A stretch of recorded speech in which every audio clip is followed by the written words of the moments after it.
Okay, we have 6 people here, so I'll roll 3 for me. That's starting with Vriska Marianne Ravond. Let me just. Tavros, okay. Ooh. And Jake, okay. Oh God. Ooh. And that leaves you doing Vriska, So I'll be guessing I'll do John, John. and Narrator. Huh? So. Hang on. Okay. Okay. Right. The Whenever you're ready. moment, Oh yeah. the moment John caught a proper glance of Vriska and Gamzee going at it in the bushes, he was done. He simply had no further capacity to deal with any of it. He just fucked off. A few hours of aimless wandering through the sky brought him back here, to his old house.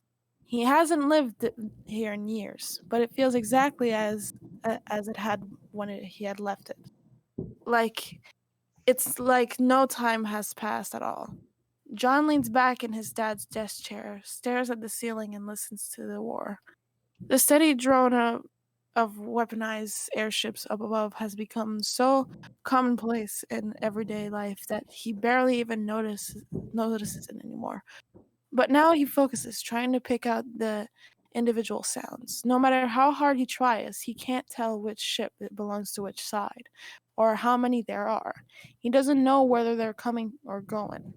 Rose, Kanaya, and their daughter are probably up there somewhere by now. The washing machine clugs along in the next room. In John's experience, troll blood is incredibly difficult to wash out of clothes.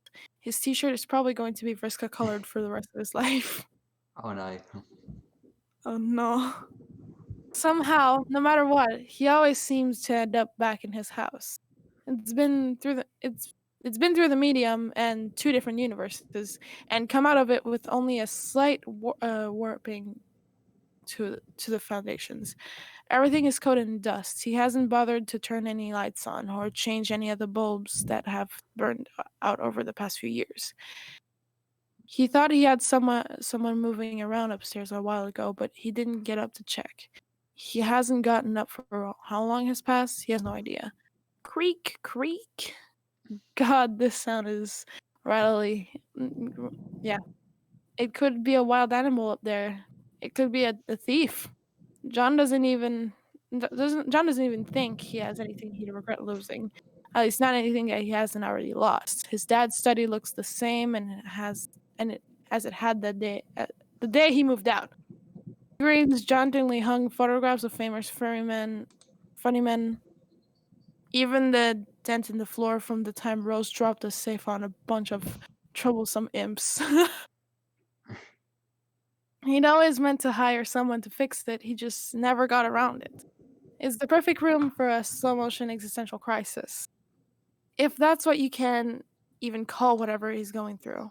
Maybe it's not so much of a crisis as a critical cessation of his ability Yeah, cessation. of his ability to give a shit.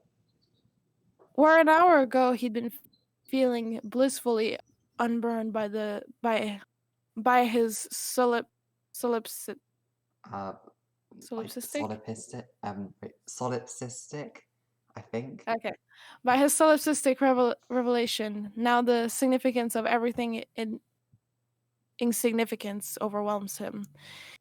He wishes he could find some comfort in the frivolity. Yeah, Frivolity. That word. Like Rose has, but it's impossible for him to delude himself. If nothing matters, what is the point of doing anything? Where is he supposed to go from here? How do you figure out how to fill your time when you have all the meaningless eternity ahead of you? Quarantine mood. Yeah. He's not sure why his brain thought he'd find an answer in this place.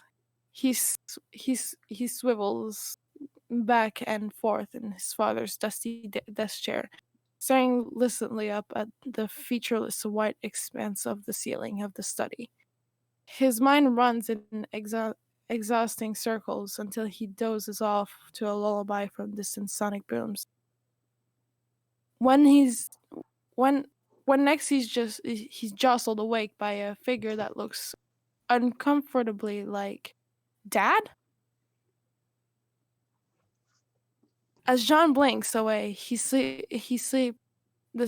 John blinks away the sleep from his eyes, the man looming over him comes into focus. It's not his dad, it is his dad, but in a far more esoterically bullshit way than the man who used to fill the study with pipes and a black licorice. John sits up straight in the chair and rubs at his eyes. Jake, what are you doing here? How are you here? Did something happen with Jane? Oh, nothing happened exactly. Just thought we would pop in for a bit of an R&R with an old pal. Isn't that right, Tab? Jake scrunches up his face the same way Harry Anderson does when he's lying. Across the room, Tavros Crocker fumbles his grasp on a particularly hideous, fanciful harlequin. One of its pointy shoes snaps off. Cripes. Sorry, Uncle John. I'll replace it. It's fine, that's actually just a piece of garbage. John thinks he might still be dreaming, though if his subconscious were controlling the scene, there would be a few alternations. Are you cold? I am, in fact. These old duds. Jake snaps the elastic on his pair of red underpants. It's the only thing he's wearing. Well, you see, Janie bought all my other clothes. She had a certain way she liked me kept out, and well, I didn't want to bring anything that belonged to her when I left. Nothing she might miss. You took me, Jake winces. and you took you. Jane winces. Jake's wince deepens. Then I dare say I made the right choice not rustling the bushes in the making off with inanimate belongings department. Wouldn't want to give her any more reason to get all retributive. She's got a lot to worry about right now. Incredibly busy woman, you know. Over the desk, Tavros's eyebrows have disappeared up under his bangs, but he doesn't say anything. He has the air of a boy who has spent all of his life not saying anything. Okay, so I guess I'm just gonna move past the fact you're 90% naked in my house. I'm not forgetting about it. We've got to address that at some point. But I guess we can put that on a back burner for now. You're trying to tell me that you left Jane? Whew, when you put it like that, it sure sounds, well, I suppose that is what it looks like, isn't it? What I did, that is. That's a thing that's looking like that. Who? Jake is one whole wince now. Sorry. And John knows he should invite him to sit down and maybe offer him something to drink, or at least a pair of pants. But that is another reminder of how incredibly preposterous every aspect of his reality has become. So, I guess this is the thing that's currently happening now. What exactly do you want me to do? Well, I suppose I was hoping you might be willing to help me and Weeds have out a bit here. Help you out? John produces a dry laugh. That's pretty funny. I remember trying to help you for years and you never seemed that interested back then. Jake was apparently not expecting John's sharp tone. He flinches back like a kicked dog, or a dog who has been kicked so many times he assumes any helping hand is a slap. All the same, John finds it hard to feel much sympathy. Who is Jake? The one who is standing in front of him right now. Anyway, has he always been this contemptibly pathetic, or is it to a function of the absurdity of this contorted reality? It's hard to be sure. Are Jake's struggles worth any more of John's guilt and emotional energy than a sim stuck in a pool without a ladder? Look here, chap. Sometimes not everything is so simple. It isn't as if I could have just walked out the door whenever I wished. I mean, yeah, you kind of could have. Not now, but years and years ago. Back before everything got so. Or like tempestuous? I was gonna say so stupid, But yeah. Well, it's not as if Janie got like this overnight. None of this happened overnight, John. It's just like you go out to take a dip in the water and everything starts out cool and fine, but then it just keeps getting hotter and hotter, gradually, degree by degree, so slowly that by the time the water's boiling, you don't even realize you're being scalded alive. John isn't listening to Jake anymore. He's looking at Jake's son, who has returned to going methodically through the stuff on the desk, moving objects around, looking like he wants to shrink down into nothing. Tavros, who looks more like him than than even Harry Anderson does. Something in John churn. The ridiculous fate of his Facsimile? fest I think so. that of his friend is one thing, but Tavros, if things really are the way they seem, isn't he John's fault too? Did his reckless decision really author a child just for it to suffer? John finds himself feeling a little sick. Are you guys, I don't know, hungry or whatever? I think I have frozen pizza. He brings them into the kitchen, which still has a lot of old appliances from decades ago. He's the stand mixer, the automatic can opener, the milkshake frother. He never uses any of this junk. It clutters the place up, and he should have cleaned it up all out years ago. He just kept he just kept coming with excuses for why he had to leave it as it was. John had never been much of a drinker, but fortunately Jake English is never found without a bottle these days. He's got a 40-year-old whiskey that he grabbed on his way out. Apparently, his unwillingness to steal from Jane did not extend to her liquor cabinet. Tavros takes one look at the bottle in his father's hands and heads upstairs. Maybe that's for the best. It's getting hard for John to look straight at him. I'm sorry for being, I don't know, a bitch. It's just been kind of rough forever. No offense taken, chap. Whiskey? As you may know, I'm not in truth the biggest fan of the stuff, but it gets the job done right. It gets the job done right quick, eh? Got there in the end. John John accepts the offered glass and takes a sip. Regardless of the existential status of this reality, the alcohol tastes just like a harsh and bitter as he remembers it. Jake swirls the rocks in his glass, looking queasy despite his proclamation of tolerance. John, do you think I'm a bad person? That's certainly a question John never expected to hear come out of Jake's mouth. He hadn't thought him capable of that degree of intros- introspection. Wait, what? Do you think I've ruined my whole entire life and all my relationships, and especially the most important relationship in one's life, the divine and unbreakable bond between a man and his son? I'm not sure if I'm the best person to talk about this, considering I kind of did the same thing, but no, I don't really think that.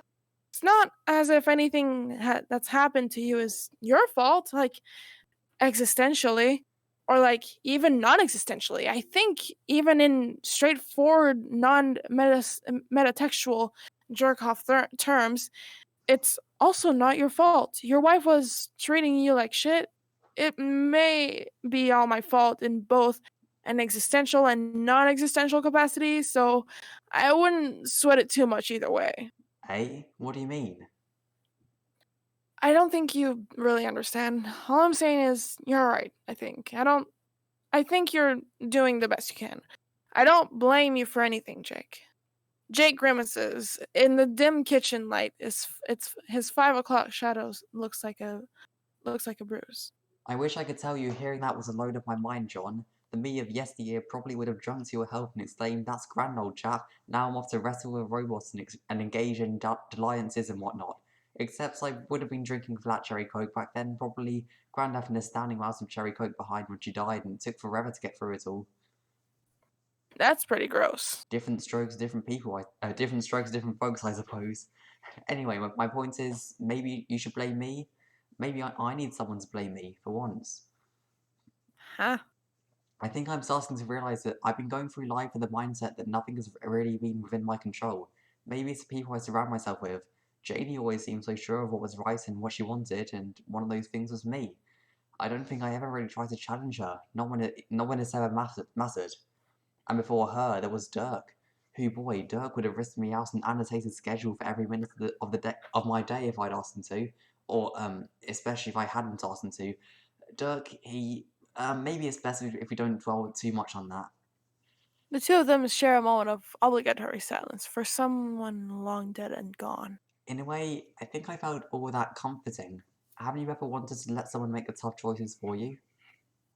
John wonders if everything being out of, even if he weren't presently stuck sucking on this bitter cosmic red pill, he can't imagine being particularly happy with this world state.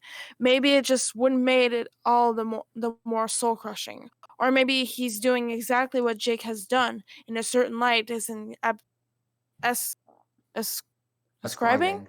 Yeah. Yeah, isn't ascribing all this mess to some unconscious influence he might have had over the metaphysical shape of reality, just way to brush off his simpler failures as a man and a father.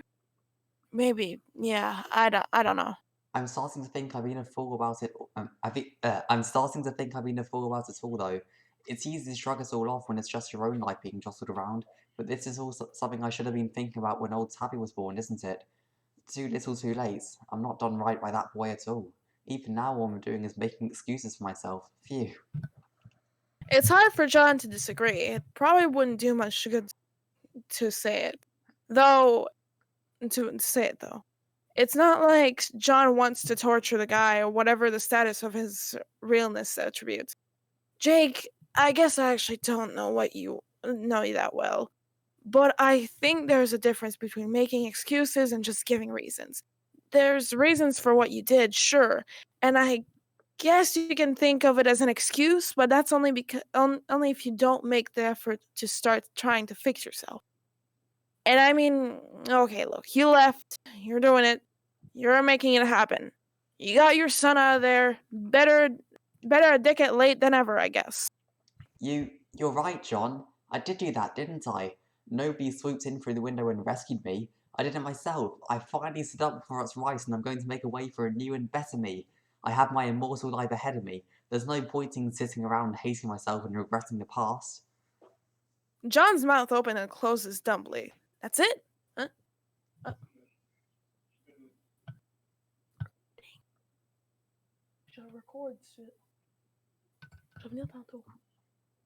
Sorry, my dad came in. Yeah, it's okay. I thought it would be harder to convince you.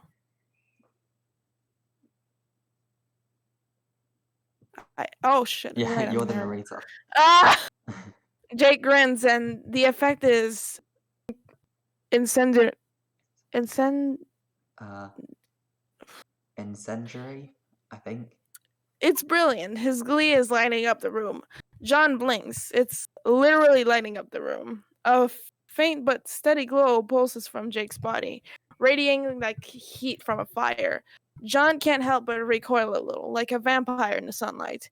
He wishes bitterly that it could be so easy for him to just forget all his fears and regrets and forge forward with the honest, dumb conviction that if he just tries hard enough, all his problems can be chased away. Golly, John, Gee willikers, do you hear that? Music swells from out of nowhere. For a moment, John thinks the ridiculous noise is coming from Jake too, but he quickly pieces together that Tavros must have found the old record player upstairs. Jake sets his untouched glass of whiskey aside and starts tapping his fingertips on the kitchen countertop, his aura of hope pulsing brighter. Then, with a dignified flourish, he raises an arm. John. Yeah? Take my hand. What? Why? Jake snatches John's hand and pulls him in, catching him off guard. John floats an instinctive reaction to when he's knocked off balance. Dance with me. Oh, Jesus Christ. This is not the sort of jazz you dance to, and it's definitely not the sort of jazz you waltz to. John isn't sure there is there is that type of chat.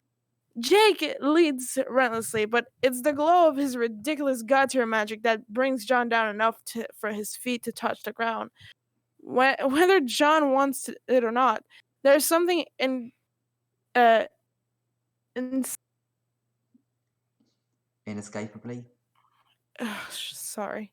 There's something inescapably infurious about Jake's senselessly optimistic energy.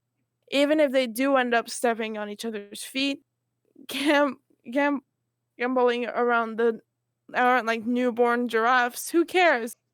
What's the harm in old dancing? I'm excited, John. I haven't been excited in such a long time. It's just so great to be out on my own, here with you after so long. You and me and Tab, gosh, we're going to make such a team. Two crockers and an Egbert. A cracking good company, to be sure. Heck, perhaps I'll take back my good name, perhaps I'll take back my good old name back. Who knows, maybe Tab would want to be in English too. This place is a little smaller than we Tabby is used to, but I'm sure it'll make do. You want to move in with me? Oh, yes, I suppose I ought to run plans by you first before letting my imagination run wild, eh? I'm sure I could find somewhere else to stay, but I must say I do feel much safer bringing Tab up with family. Jake launches into a real doozy of a sin, which John supposes may well have knocked the last of his sense out. Sure, why the hell not? Jake gives John a twirl, which sends him spinning across the floor in his socks. He he stumbles and falls over, which is a bit of a comical display with his windy reflexes. It makes Jake laugh uproariously. Sorry.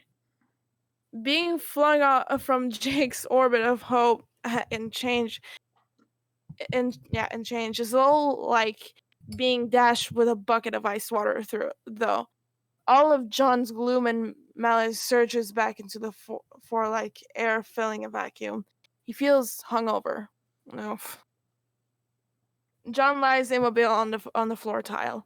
Jake draws up to look down at him in confusion, striking a pose that is both dazzlingly model-esque and doubtlessly completely unintentional. Eh? What are you looking so glum for there, chap? Oh, the usual. Do you need help getting up? Nah, I'm cool down here on the floor. John, maybe we'd also embark on this journey of self-betterment together.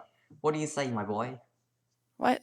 I got my tabby out. Have you been thinking about making amends with Roxy and such? Maybe give her the push she needs to get out herself? Not really. And why in the hell not? Like I said, you wouldn't really understand. I don't think there's really much of a point in me trying to talk to Roxy. She's not. She's not what? John hauls himself up to his feet and moves it to the living room.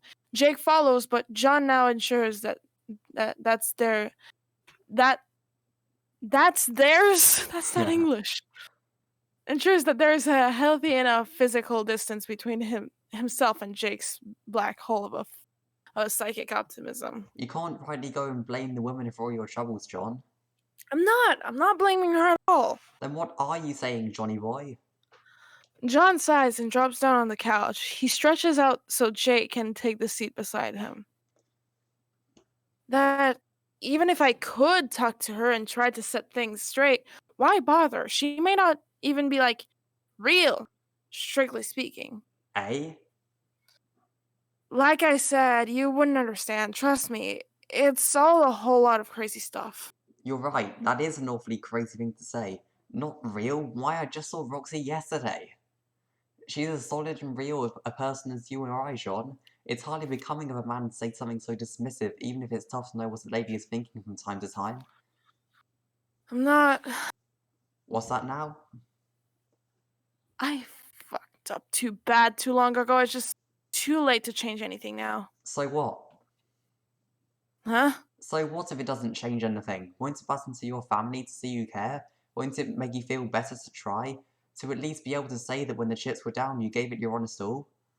And what about Harry Anderson? Do you really want to go the rest of your long life knowing you never tried to be the father your son needed? Hearing the name is like a blow to the chest. Little Harry Anderson, his son, who he held and fed and taught and raised into a young man. Despite it all, he's always been unbelievably proud of that boy. If Roxy isn't real, then his son must be even faker. Something about the thought that makes John feel more rotten than anything else. Maybe it's some aspect of his basic biology buried down at the core of his lizard brain that makes him want to reject what he knows is true. The the allure of the denial of the anesthetic hope radiating from Jake's especially sculpted body is difficult to turn away from. My word, John, are you crying? Jake, do you have Roxy's number? Oh God. Oh no, there's a conversation between two Vriskas. I'm one of the Vriskas and you're the other. I know, but it's gonna be confusing because it's the same color. Oh God. Because Vriska only spent a few minutes on Prospect before her dream self was whisked away to the battlefield. The moment she ascended to her god tier form, she never exactly got to enjoy Prospect life as much as some of her friends did, which by all accounts involved a lot of leisure time, floating around, lounging about on golden Crenellations. sorry, and looking at pretty much the only thing there was to look at on Prospect, the big blue sphere full of present. Prescient? That word. Clouds known as Skya. She's certain Terezi must have spent more than her share of time ogling clouds known as ogling the fluffy nimbus form, or sniffing in the direction at least. This must have been what life on Prospect felt like, Vriska thinks, as she adjusts her head to a slightly more comfortable position on the fresh clown carcass she's now using as a pillow. She lets out a long exhale, feeling more relaxed than she's felt in a long time. The clouds aren't showing her any visions, but that's okay. She realizes you can see whatever you want in a cloud if you spend a long enough time looking at its shape. All that's really required is a willingness to let yourself waste the time.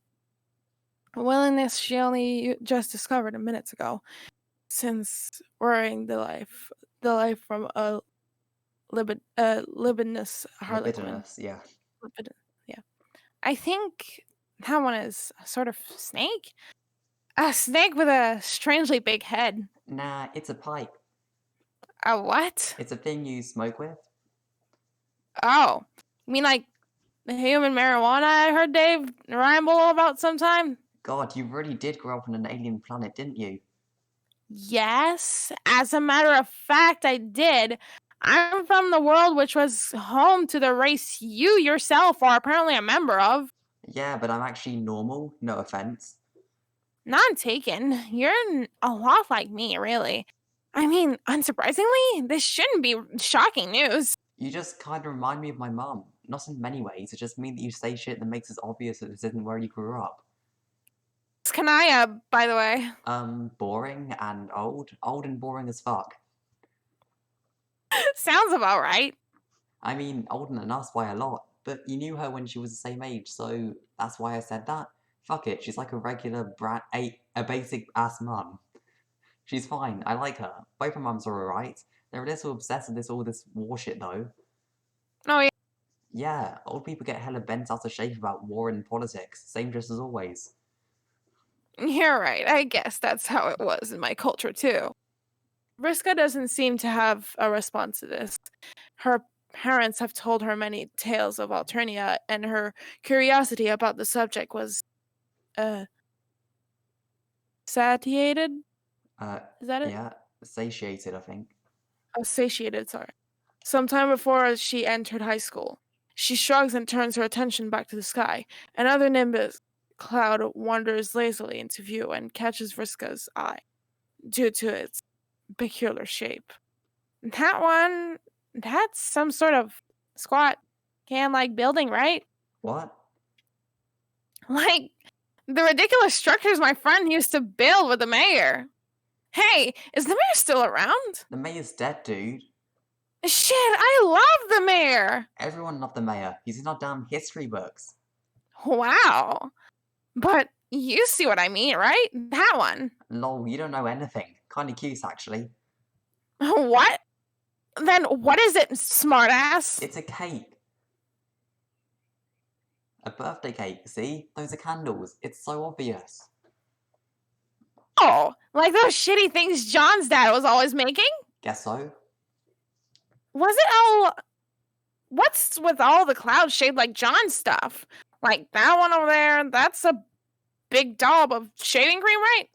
Nah, that's just normal cloud, I think. Fine, bad example. But that one, that's definitely a human hat. Oh, yeah, it totally is. Just a fucking sky hat right there. Is Earth I don't know. always like... I don't know, I never noticed. Vriska scans the sky. She notices a few more of John's specific cloud shapes. A ghost over there, a beagle was just overhead. But the more she stares at them, the more she realizes her ability to recognize the shapes is beginning to fade. They start to resemble fluffy amorphous blobs. Amorphous. That word. That was it all just her imagination? Maybe it's just crazy nonsense, actually. Seeing shapes in the clouds, I mean. Maybe. IDK. Or maybe the truth is just me kind of nervous? What truth? Don't tell him I said this, but I think John is just an extremely powerful being, even when he sucks. And he certainly does appear to suck in this reality, and yet the uneasy feeling is there. It's a vague feeling I've had in the back of my mind for a long time, but it's really hit me when I was talking to him earlier. It's disturbing to think about that much power bottled up in one stupid nerd who never understands it. What power are you even talking about? Like lame wind powers? No, I mean, the power to shape reality, even without intending to. Like, just falling backwards into the most insanely overpowered bullshit like the rest of us have to work on our asses off for a fraction of that kind of power and relevance. He could rewrite everything that ever happened if he wanted, and he could probably even bend reality to his will in certain ways, even if he didn't have the slightest idea what he was doing, which he usually doesn't. He probably managed to be more relevant than I could even dream of being if he was dead. I think it's a little depressing to think about, actually. No, it's not. Harry's dad is a joke. He's a wash-up loser. He's not worth feeling shitty about at all. Wow, you know what? You're right. Man, this is such a good attitude. Why didn't I say that? I used to say shit like that. Vriska turns to face Vriska, propping her head like a little higher up on the torso to get comfortable. The Vriskas have become virtually oblivious to the fact that a strangled juggalo is currently functioning as a throw pillow. It feels right, natural even, as if he was never meant to serve any purpose other than of a deceased soft vehicle of head and neck support between two blossoming friends. Hey, can I just ask, why were you making out with this ridiculous shithead? Oh, wow. Could we maybe not talk about this? I'm fucking embarrassed. I'm not even judging. It's not like I can blame you. Sometimes a girl just needs to give up on her dignity for a second and kiss a dumb clown. That does a lot to explain my relationship with Harry, actually. Yeah, that's a good way of putting it. Let's just call it a brief and Inadvisable. Let's just call it a brief and advisable catharsis. Those words, man. Through fleeting clown lesson, agreed to never speak of this again. You got it. But anyway, I was trying to make a point. I have to say, I am almost a little jealous of you. Jealous? Why? I've done fuck all. I go to high school and that's about it. Haven't you, like, literally ascended to godhood, created multiple universes, and, killed guys and stuff? Yes, I did do all that stuff. Didn't you mind control some idiot to go jump off a cliff and he got paralyzed, but then you started dating him or something? Yeah, that was before I killed him. Lamau. It's cool though. We made up as ghosts. I mean, well, what? Oh, don't worry about it. My dad's just Okay. doing some building stuff, don't worry about it. Ah, I see. As ghosts, I mean. Well, a different copy of me did that, but I think it still counts. Whatever. It's just one thing I did. Who can even keep that tracks of this stuff? Didn't you blind some obnoxious bitch one time? Hey, some of this stuff is kind of private. Anyway, the point wasn't to go strolling down memory lane or some of the badass things I've done. Not that isn't a lot of great material there. I'm just saying, with the life you're living here, you seem free to just be yourself and be cool and not really care too much about other people's horse shit. I've spent so long caring so much about what other people thought of me, mainly that they saw me as important or making a difference. It's such a futile struggle sometimes, and I thought I was doing so well, getting so close to the big prize, and I end up here. It's like a big joke, and sometimes I feel like a real freedom is just understanding that. And when you do, it comes through it in your personality, and it's a lot easier to just seem cool, you know? I guess. This is really funny. I feel like such a fuck up because now that I'm saying this, I realize that there was a person like that I met once, like you, sort of. It was just another version of myself. She was genuinely happy and living her best life, even though she was ironically a ghost. But something about her attitude set me off, so I ripped her to pieces. Also, I sort of stole her girlfriend. Holy shit. I know, I'm terrible. No, not really. This all sounds kind of legendary, to be honest. No, I know. I know how it sounds. Just please don't look at me as some sort of role model, okay? This isn't good. The point is it's bad. Take it from me. Don't do the shit where we start modeling yourself after some mental image you have of a cooler version of yourself. It just sucks. You heard it here first, Vriskas sucks. Yes, and she acknowledges it. That's kind of why I like Vriska, because she acknowledges the mistake she made. Alright, whatever you say. This isn't going in the direction I was hoping. The point is, I was so mad at her. That happy ghost version of myself was free of everything. I was probably mad because she got to be who she really was without stressing about it, which is something I never felt like I was allowed to have. Well, you can now, right? What the fuck is stopping you? I guess so. I wonder what the point would be. What do you mean? I could be a better version of myself than I am, but then who would even be around to notice? I would. Oh, yeah, no. I mean, that's great. And it's nice talking to you and getting stuff out of my chest. It's not what I mean, though. I love the people I care most about behind. What's the point of becoming your best self if the people most important to you aren't around to witness it? Aren't all your friends here though? I know they're a bunch of old fucks now, but No, they are. That is not what I mean.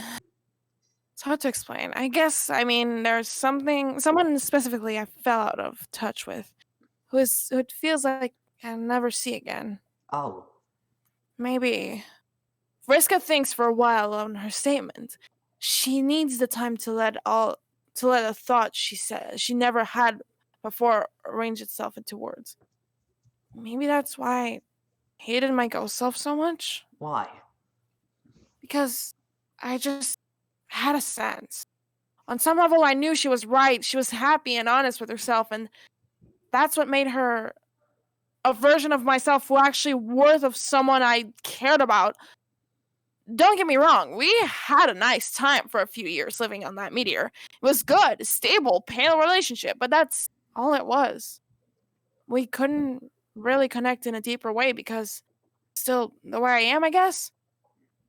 The layers and layers of armor and defense. I had some mysterious feeling that weak ghost version of myself was always meant for some of the kind of connection with her that I never could because she didn't have any of that stuff getting in the way, which is probably why I flipped out at her. The person you're talking about here, it kind of sounds like you love her. What? Oh, Okay, whatever. I believe this. I mean, maybe sort of. It's complicated feeling. It actually doesn't sound that complicated, but again, whatever. Oh, no! I still feel sort of messed up about this, and I don't think I can pinpoint exactly how I feel. Maybe you can even boil it down to one quadrant at all. Who are we Who talking are we? about? Oh, Who okay, are we sorry. talking about here? I think I can talk about this. Oh my god, it's not my mum, is it? Or one of them? No, sorry. I think that's upstairs. The door is open. Yeah. Not them. Anyway, they're lying on this. They're living on this planet. Remember, I said I'd probably never see her again. Yeah, you're just talking about the girl you blinded that one time, aren't you? Maybe I'm not fucking stupid. I know some lore. Vriska rolls her head against the clown cadaver and to face the sky again. Even if it's another near duplicate of herself who easy to confide in. Maybe she said too much already. Maybe she'd even admitted too much to herself. Moments pass in silence. I'm pretty sure Harry's dad used to talk to her a lot. What? The blind girl. He did? When? I don't know, years ago. Possible. I mean, from this place? What, Earthsea? I don't think I get the question. You still don't seem to understand. We're all inside. Never mind. What were they even talking about? I have no idea. You wanna look? Look at what? Just a minute ago I swiped his phone. You stole John's phone? Yeah, I steal stuff sometimes. The habit's probably just in my DNA. Oh, yeah. Let's take Vriska hands over the phone. It exhibits decades of use. It's not the device of a man who frequently upgrades his technology. There's no password to unlock it. Vriska scrolls upward at a text exchange from quite some. How far back does this go? Not sure. Before I was hatched, at least. This is so weirdly flirty. Yeah. Terezi was like that with a lot of people, though. Still, it's a little jarring. It's all kind of blowing my mind. You know what this means, don't you? What? You can contact her. Holy shit. Vriska clicks on the reply field, her thumbs over the digital key. What would I even say? Tell her you love her. Oh, shut the fuck. But seriously, I have no idea where she is or what she's doing. Is she old now too? Like everyone else? Now I feel weird. Sorry, I thought it was other Vriska. Oh, only one way to find out. Vriska stands up and paces in a circle around the vanquished spot. Vriska maintains her relaxed position while studying the cloud's shape again, providing Vriska with a wide berth. This critical rumination. Finally, Vriska stops pacing and begins talking. Hey, Terezi, this isn't John. It's